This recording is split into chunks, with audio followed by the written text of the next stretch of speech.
मेरी बात आसाम वालों याद रखना, अगले 5 साल में आसाम पूर्व भारत और पूर्वोत्तर का इंडस्ट्रियल हब बनने जा रहा है, इंडस्ट्रियल हब बनने जा रहा है। ये सबके कंपैरिजन में 270 करोड़ रुपए का एक कार्यक्रम, 174 बीघा जमीन का एक कार्यक्रम बहुत छोटा है, परंतु इसका बहुत बड़ा महत्व है।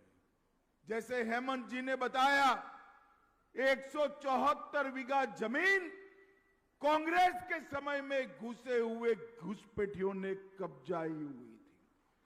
घुसपैठियों का यहां निवास हुआ करता था, जो हेमंत जी ने 1.5 लाख बीघा भूमि मुक्त कराई, उसमें से 174 बीघा भूमि है।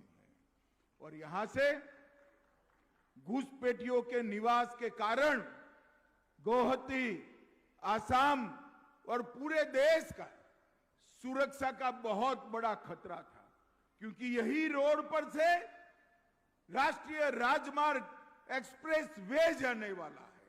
और ये एक्सप्रेस वे आसाम के इंडस्ट्रियल कॉरिडोर की धोरी नस बनने वाला है। और एक्सप्रेस वे के मुहाने पर एक घुसपैठियों का निवास आसाम के विकास के लिए बहुत बड़ी चैलेंज हुआ करता था।